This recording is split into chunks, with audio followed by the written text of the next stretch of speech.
অনেকেই বলেন ভিডিও করার টপিক পান না। আসলে আমি না ভিডিও করার টপিক খুঁজি না। আমি যেখানে যাই, যা খাই, যেভাবে থাকি সেভাবেই সেই পরিস্থিতিটাকে তুলে ধরতে চেষ্টা করি।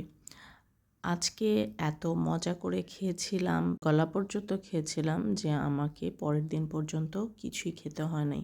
আমি এই খাবারগুলো খুবই পছন্দ করি। ভর্তা ভাত, সবজি আমার অনেক পছন্দের খাবার। রুনা আপুকে নিয়ে যা বলবো সেটাই যেন কম হয়ে যাবে। যাকে দেখাচ্ছি রুনা আপু আমাদেরকে একরকম জোর করেই তার বাসায় নিয়ে গিয়েছে স্কুল থেকে এবং এই সমস্ত আয়োজনগুলো করেছে খুব অল্প সময়ের মধ্যে। আসলে মানুষটা এমন যে যেকোনো পরিস্থিতিকে খুব সহজ করে হ্যান্ডেল করতে পারে। আর তার হাতের রান্নার কথা কি বলবো? আমি না খেয়ে বসেই ছিলাম। খেতেই আছি, খেতেই আছি। এত খেয়েছি, এত মজা হয়েছে ভাবার বাহিরে। রুনা আপু তার ভালোবাসায় আমাদেরকে ভরিয়ে দিয়েছে। আমার কাছে আসলে আর কিছুই বলার নেই। যার, যার এই টাইপের খাবার পছন্দ আমার মনে হয় তাদের লোভ লেগে যাবে। আমার খুব পছন্দ আর আমি সবাইকে লোভ দেখানোর জন্য এই ভিডিওটা করেছি।